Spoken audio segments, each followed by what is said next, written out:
Salve, salve, galera, um bom dia! Um abração do Magela, tá começando um Paranoia especial neste domingo.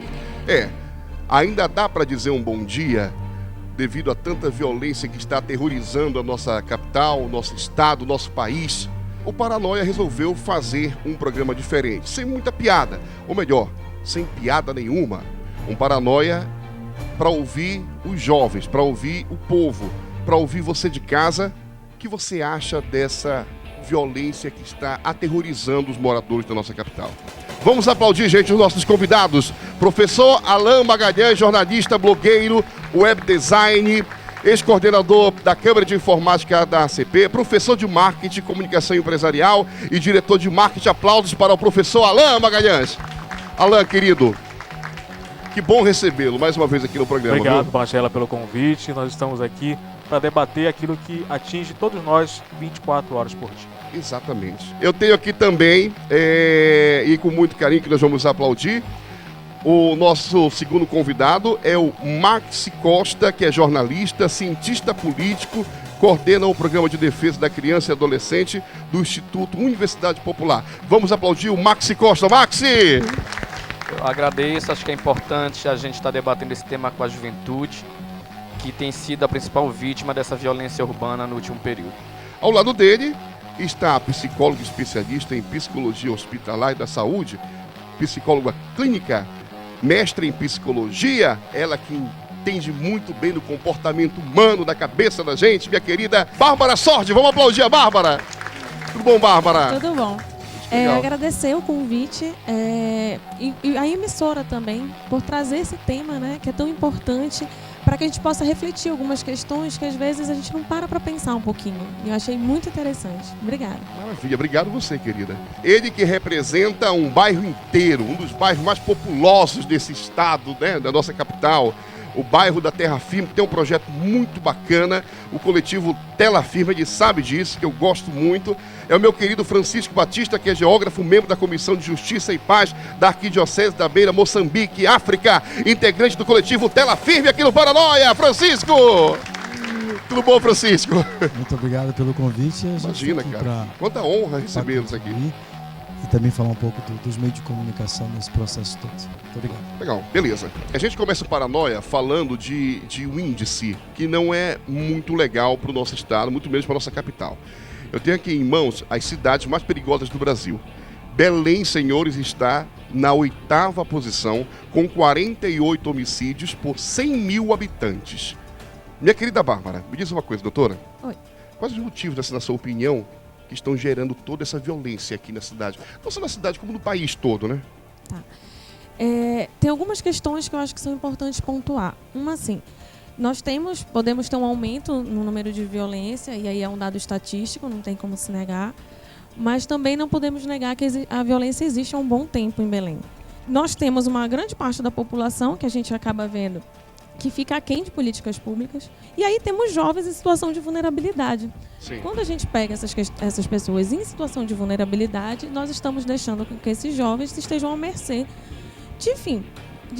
do tráfico de drogas, de outras questões que envolvem o crime, né? Então, se você não tem saúde, moradia, educação, você acha que isso contribui muito para esse jovem acabar se envolvendo e entrando no mundo do crime? Inclusive, a questão de nós pensarmos na questão das redes de serviço, de políticas públicas, que precisam ser fortalecidas nesses bairros. Muito. Se você for num bairro como um Barreiro, a gente não vê muita área de lazer para os jovens, a gente vê poucas escolas. Exato. Né? E é um público que, por exemplo, quando eu tive contato, que algumas pessoas nunca nem tinham saído de lá.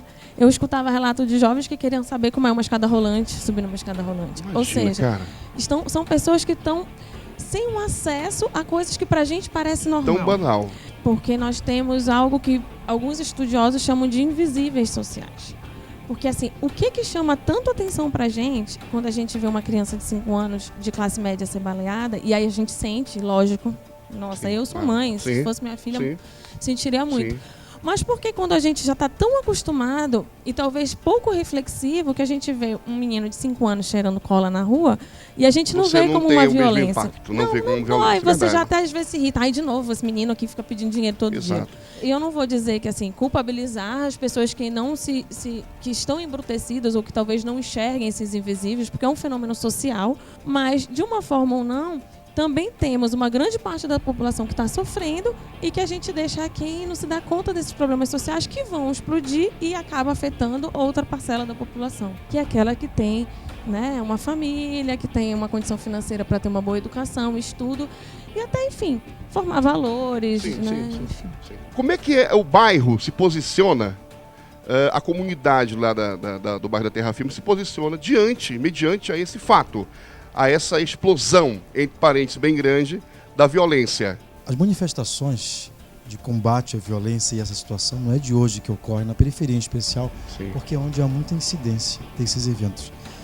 O Terra Firme, com a ousadia de um grupo de pessoas do bairro, surge na perspectiva de desestigmatizar um território tão marginalizado. Acho que é interessante fazer esse paralelo num programa de humor e parar, digamos assim, essa linha para discutir uma temática dessa. Acho que foi uma grande sacada também. Legal. E nós nos sentimos muito, digamos assim, estabelecer uma relação de identidade com esse momento de ter uma voz para dizer que ali, naquele território onde o povo luta por políticas públicas, por tudo aquilo que a doutora falava, que da ausência desse serviço, e nós estamos aqui persistindo para dizer, nós temos um bairro privilegiado, onde tem cultura.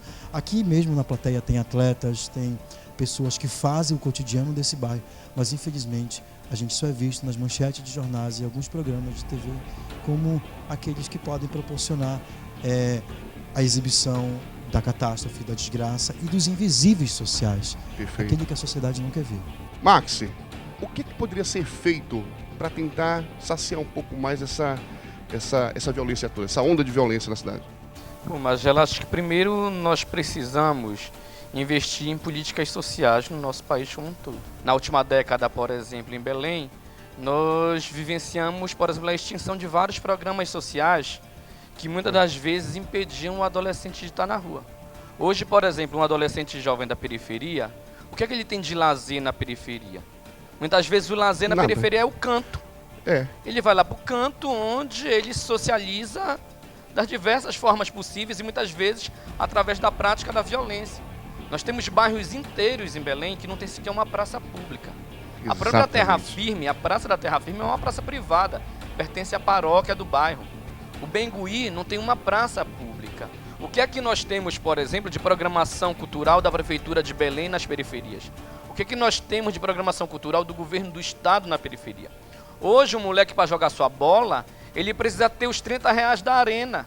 Exato. E depois o dinheiro da aposta do refrigerante, porque nem sequer mais os campinhos de periferia nós temos mais. Nós precisamos parar para pensar, porque no momento que acontecem assassinatos, homicídios envolvendo a classe média alta, geralmente se pede mais policiamento, se pede mais repressão. Nós já vivenciamos aí décadas de repressão, décadas de policiamento ostensivo que não resolveu o problema. Nós precisamos ver que o problema é mais embaixo. Nós temos um país extremamente desigual. O Brasil é a 6ª ou 7ª economia do mundo, mas nos indicadores sociais está entre os piores indicadores sociais da América Latina. Então, Perfeito. por que o Brasil ele cresce economicamente e não se distribui essas rendas? Isso nós precisamos debater e questionar. Gente, intervalo comercial, já, Paranoia 3.0, basta a violência. A gente volta já.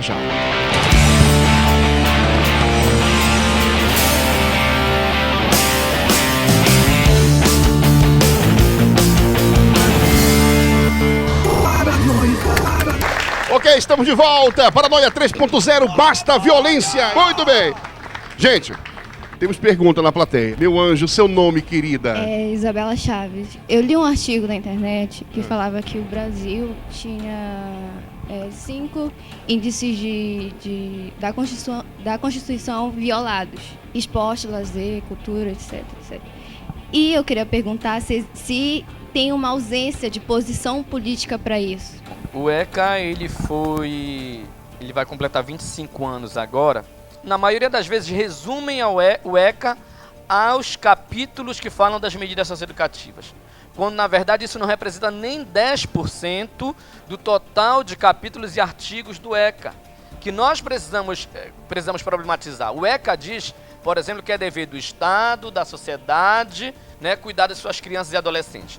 E a gente vê que muitas das vezes o Estado ele é o principal violador do direito dessas crianças e adolescentes. Exatamente. É. Então, o Estado ele acaba violentando esses adolescentes. A Bárbara falou muito bem sobre isso, porque nós temos as violências físicas, mas nós também temos as violências simbólicas, que marcam muito mais. E ao violentar simbolicamente essas crianças e adolescentes, o Estado cada vez mais está empurrando eles para a criminalidade. Nós estamos vivenciando agora no Brasil uma conjuntura de ajuste fiscal, de crise econômica, em que o governo acaba de cortar 70 bilhões do orçamento da União e mais de 9 bilhões só da educação. A gente já sabe a situação que estão nossas escolas públicas. Com mais um corte de 9 bilhões, o que é que vai acontecer com nossas escolas? É. Se a gente não investe em educação, o país que não investe em educação, depois vai ter que estar investindo no encarceramento. Isso é lamentável, isso é triste. Porque nós estamos encarcerando os sonhos, nós estamos encarcerando o futuro da nossa juventude e o futuro da nossa nação. Será que são os adolescentes e jovens que são violentos ou é a nossa sociedade que é violenta? Ou os padrões de relações sociais da nossa sociedade são violentos? Porque nós não podemos esquecer, Magela, que as nossas crianças e adolescentes, elas foram educadas por adultos, foram educadas por nós. Se uma criança está chamando palavrão na sala de aula, na escola, foi porque ela escutou de algum adulto ou de outra criança que também escutou de um adulto. Tem alguém que quer fazer pergunta, gente? Seu nome? Marcos Vinícius. Tudo bom, Marquinho? Tudo bom. Pode falar. Bárbara, você falou sobre a desigualdade social, Sim. que é um dos agravantes para que venha acontecendo essas violências. Por exemplo, um jovem da periferia, por mais que ele não saia da sua casa, ele vê na televisão Sim. outras pessoas com poder aquisitivo, que pode ter um iPhone, que pode ter uma Ferrari. Então a gente tenta imaginar que, devido à desigualdade social, financeira, eles possam entrar nesse mundo da violência, da criminalidade. É o poder público que faz com que com que fique mais grave essa situação? Tua pergunta é interessante porque assim, a gente tem uma conjuntura de fatores aí, né? E um dos fatores que tu estás trazendo é essa imposição midiática do consumismo. E lógico, a gente tendo pessoas que têm menor condição financeira e que estão dentro de estão aquém dessas políticas, que é algo que a gente está tratando aqui, né? E que precisam se inserir no meio social, e aí quando o Estado ele não entra em uma parcela da população, se cria, a gente fala às vezes de um Estado paralelo, mas a gente pode falar de uma cultura. E aí a gente sabe que se criam meios em que, por exemplo, o adolescente, para ele ter um status social, ele precisa ter uma blusa com uma logomarca da Nike, ele precisa poder ir numa festa de aparelhagem, ter um iPhone, para ele poder se inserir, conseguir a menina. E essas questões que são do meio acabam levando com que ele tente chegar em algum lugar para, enfim, para se afirmar como identidade. E aí é importante que a gente lembre da fase da adolescência. Então influencia, sim, uma questão da economia, enfim, de querer se sentir pertencente a um governo, a uma forma de mercado, enfim. A educação se traz de casa. A instrução você aprende na escola, né? Então, na sala de aula a gente debate muito isso com os nossos colegas, nossos alunos. Como é que a sociedade está vindo para dentro da escola, contribuindo, integrando professor, aluno, pais e toda a comunidade que está em volta da escola. Acho que é assim que começa um diálogo, começa a se tratar de igual para igual e entender as necessidades, entender os anseios desses adolescentes, desse público em si. Nós tivemos a manifestação da Caminhada da Paz, né? Vamos ver um pouquinho? Matéria na RBA TV, e a gente acompanha também aqui nos estúdios do Paranóia. Vamos lá. Foi um domingo diferente em Belém.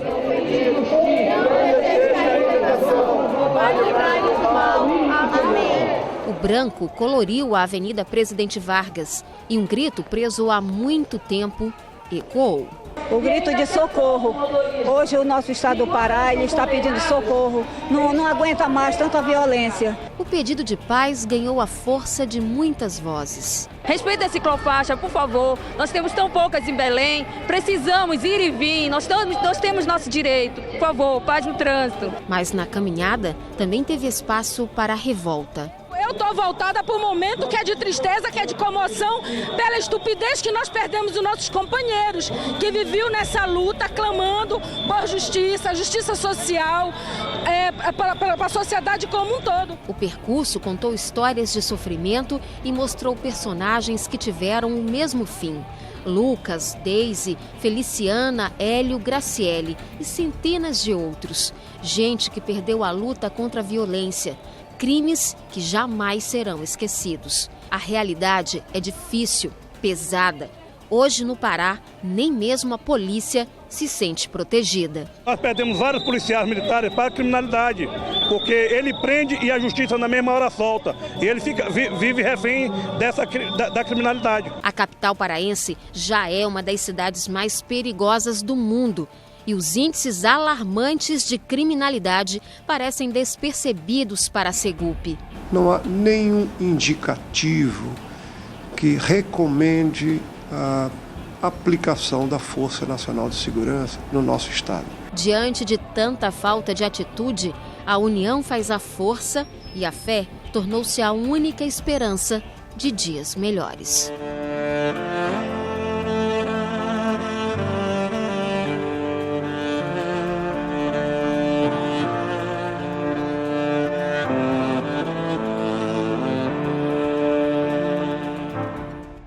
Ok. Pois é, eu coloquei alguns tópicos aqui, gente, pra gente conversar sobre essa passeata aí, conversar sobre um tema que foi bem abrangente, né? A polícia. Eu observei policiais na manifestação também. O policial do nosso estado, ele, será que está trabalhando satisfeito? Será que ele também sai da casa dele com a tranquilidade, achando que vai voltar, que vai retornar? Porque alguns moram também nas periferias. O soldado, o cabo, o sargento que moram na periferia são os mais vulneráveis, aqueles que estão na ponta. A atividade policial não é uma atividade fim, é uma atividade meio. O fim é uma sociedade de paz. São as políticas públicas que nós falamos. Dificilmente aquele espaço se sente ameaçado por morar na periferia. Mas a grande questão de uma estrutura de segurança falida. O sistema de organização de segurança é falido atualmente. Falando sobre o caso do policial morto, Cabo Pet, horas depois o bairro ficou deserto, o bairro do Guamá, que eu moro no Guamá, tanto o Guamá quanto a Terra Firme. A minha pergunta é, o que a gente pode fazer? É ir para as ruas, como aconteceu alguns domingos atrás, ou ficar em casa coado, sem ter o que fazer? A saída é procurar se organizar coletivamente, seja participando de mobilizações, cobrando do poder público, exercendo inclusive o nosso papel de cidadão, não só no momento de votar, né, de conhecer melhor os candidatos, mas também está fiscalizando o que é que esses candidatos, o que esses deputados, governadores, senadores estão fazendo diante nos seus mandatos, no exercício dos seus mandatos. Nós não podemos ficar aprisionados dentro de nossas casas. Perguntas? Seu nome? Rodrigo? Andrei Rodrigues. Vamos lá, Andrei. No vídeo que a gente assistiu agora, há pouco, teve gente reclamando de morte por policial. A classe média, ela tem medo de bandido. A periferia, ela tem medo de bandido, de milícia e de policial. A morte do rapaz Lucas, eu senti, todo mundo sentiu. Mas, para dar uma resposta rápida para a sociedade, pegaram 2 possíveis inocentes. Dias depois, outros 3 foram presos com produto de roubo. Ah, então agora vão soltar esses 2? O Paulo e o Matheus vão soltar? São trabalhadores, vão soltar? Não, deixa aí. Não tem habeas corpus nesse país? É só para empreiteiro? Doutora. Quando nós falamos de sistema penitenciário e pedimos justiça, a gente esquece também da realidade do que é a justiça hoje, né? Primeiro, da ideologia de como são formados esses profissionais que estão atuando, porque a gente vê que, às vezes, é realmente meramente repressor, né? E também a gente esquece que essas pessoas que chegam no sistema penitenciário, às vezes a gente pega... A gente sabe que tem gravidade de crimes diferentes, né? Mas pessoas que estão ali há 2, 3, 4, 5 anos sem nenhum julgamento. Algo que poderia ser resolvido até para prestação de serviço comunitário. A gente esquece que a gente tem que ter uma política de recuperação, né? Perfeito. Maxi, a igreja, você acha que ela poderia, de alguma maneira, contribuir para minimizar também essa violência toda? Acho que sim. Mas primeiro elas precisam ser convencidas para isso. A igreja ela é importante nisso porque as paróquias, as comunidades evangélicas estão em vários bairros, em várias comunidades, geralmente tem um espaço estruturado que pode ser utilizado pela própria comunidade, assim como a escola, né? Às vezes eu fico preocupado, né, em ver final de semana a escola de porta fechada, quando a escola poderia abrir para que a juventude daquele bairro pudesse jogar bola. Exato.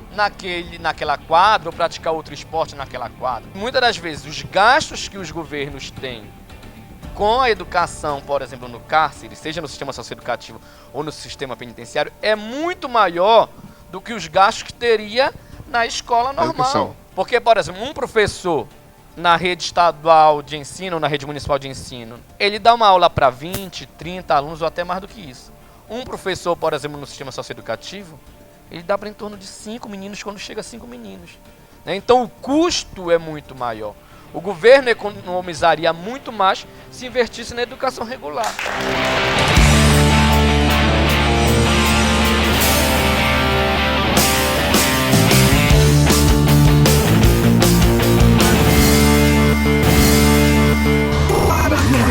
Perguntas da plateia. Seu nome, amor? Natasha Luciane, sou moradora do bairro da Terra Firme também. Então eu estou aqui para mostrar, também para defender o lado do bairro. Nós temos muitas coisas boas, como os projetos Tela Firme, que eu admiro muito, sou moradora lá do bairro, já conheço há muito tempo. Parte da solução para o problema seria isso, integração social, projetos. As pessoas são muito desacreditadas hoje do governo, então para que ficar esperando somente do governo? Isso é uma preocupação para cada um de nós, porque realmente se nós não temos entretenimento, se nós não temos lazer, fica difícil. Muitas pessoas ficam em casa sem fazer nada ou muitos vão para a rua fazer o que não devem. Quem é a favor da redução da maioridade penal? Levanta a mão. Maxi, as estatísticas dizem que menos de 1% dos homicídios é cometido por um menor de 18 anos. Por que essa história toda de reduzir? Será que vai solucionar o problema mesmo reduzindo ou a gente vai complicar ainda mais? Será que os aliciadores não vão pegar os meninos de 13, de 12, de 14 e não vai acabar virando uma bola de neve em tudo? Será que é esse o problema? Será que é o foco principal, essa redução da maioridade penal? Magela, você falou uma coisa muito correta, né? Menos de 1% dos homicídios registrados no país e menos de 10% das infrações cometidas no país são praticadas por adolescentes. Esses dados, esses políticos não mostram. Não mostram porque a redução da maioridade penal, na verdade, é uma cortina de fumaça para esconder a incompetência ou a falta de vontade política desses deputados, senadores, governadores, prefeitos, desses políticos como um todo, que não investem em políticas públicas que promovam os direitos de nossas crianças e adolescentes. Então a gente precisa mostrar que, por exemplo, não é o encarceramento que vai resolver o problema. Se o encarceramento resolvesse o problema, os adultos não cometeriam crimes. Os adultos não sairiam dos presídios e não voltariam a cometer novos crimes, não teria reincidência. As pessoas dizem que o ECA passa a mão na cabeça dos adolescentes. Não passa. O ECA responsabiliza esses adolescentes com medidas socioeducativas, que eles podem passar até 3 anos, né? E que nesse período é importante com que o Estado desenvolva algumas ações para depois, posteriormente, reintegrar esse adolescente à comunidade. E com um detalhe, no estado do Pará nós não temos nenhum programa, nenhuma política pública de atendimento ao egresso do sistema socioeducativo. O adolescente passa lá 3 anos, muitas das vezes não tem uma política de desdrogadição, ele entra viciado e sai viciado, e quando sai não tem qualquer acompanhamento. Ele vai no CRAS ou no CREAS, não tem nenhum profissional atendê-lo, porque o egresso do sistema socioeducativo, ele não é previsto, infelizmente, ainda do ponto de vista da operacionalização, na arquitetura institucional brasileira. Ele está previsto no Sistema Nacional Socioeducativo, na Lei 12.594, mas na arquitetura institucional, na operacionalização desses programas, não existe isso. Em todo o Brasil e no Pará não existe. Seu nome, querido? Eu sou o Jair Amaral. Recentemente, eu li numa reportagem aqui do Estado que o governo teve que devolver para a União recursos na questão da própria segurança pública. Ou seja, um governo que não investe nos seus agentes de segurança pública, não investe em políticas de combate ao enfrentamento dessa insegurança pública e principalmente do extermínio da juventude negra. Uma pergunta para a Bárbara: como é que a gente poderia, Bárbara, fazer para que essas políticas públicas, entendeu, elas fossem efetivadas de fato e de verdade? O Brasil, ele ignora, uma das questões é que ele ignora que é racismo, né? Ele ignora que a gente tem o maior índice de assassinatos com negros e que a população que está aquém, que vive na periferia, a maioria é negro. Então, quando você fala disso, a gente já tem algo aí que é ignorado e que a gente finge que não existe. Quando você fala também em política de segurança, em que se devolve, e aí falta um planejamento, e isso daí é algo realmente que tem que passar pela organização política mesmo, dos nossos governantes, e aí a gente sabe que nem sempre é o maior interesse, né? Mas quando você fala também nessa política de segurança, eu fico pensando muito que ela não anda descolada das outras coisas que a gente está falando aqui. Não se trata apenas de nós termos maior número de policiais na rua, mas também de nós trabalharmos com a educação desse policial, com a formação desses policiais, mas também com os sistemas de medida socioeducativa, em como é que eles estão, porque quem já trabalhou com isso, e o Max trabalha, eu já trabalhei no passado, a gente já viu a unidade ser fechada em condições desumanas, né, superlotadas, insalubres mesmo, com violações de direitos lá dentro, inclusive mortes lá dentro. Então, assim, olhar para esses sistemas de medida socioeducativa, olhar para os cárceres que nós temos aqui e também começarmos com o que a gente tem falado aqui, que está, enfim, que é olhar para essas comunidades, né? Como é que a gente pode entrar? Como é que a gente pode oferecer serviço? Basta só ter escola? Que tipo de escola? Que tipo de formação a gente está dando para esses profissionais e para essas crianças?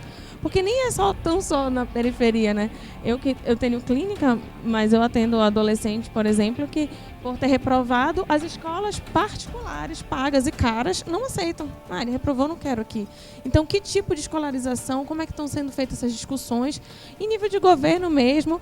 E aí a gente precisa contar com uma parcela da população. Porque a gente sabe que política a gente faz com os governantes, mas a gente também faz com o movimento social, com a questão do povo estar participando também, de chamar para audiência pública, enfim. Gente, eu gostaria muitíssimo de agradecer a presença de vocês nesse Para Nós especial. Eu espero, de coração aberto mesmo, que você de casa possa ter curtido um programa diferente, né? Um programa falando de temas atuais, com profissionais maravilhosos. E eu aproveito mais uma vez para agradecer ao professor Alain Magalhães. Vamos aplaudir, galera.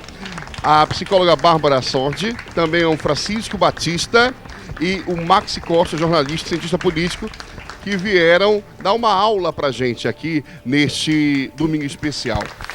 Domingo que vem, Paranoia, de volta com muitas loucuras, aí sim, da maneira que você também gosta de conferir aqui na tela da RBA TV. Beijo no coração, obrigado pelo carinho. Valeu, moçada! Obrigado, galera!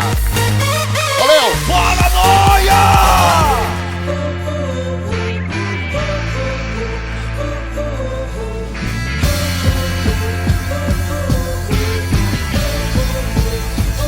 Paranoia! Paranoia! Oferecimento Tramontina. Panela é Tramontina. Lifan Motors. O seu X60 tá na Top Tal Veículos. Mônaco Motor Center. Acelerando os seus sonhos. Bate com a bunda, bate com a bunda, bate, bate, bate com a bunda, bate com a bunda, bate com a bunda, bate, bate, bate com a bunda. Essa é as tequileiras dando uma surra de bunda. Bate com a bunda, bate com a bunda, bate, bate.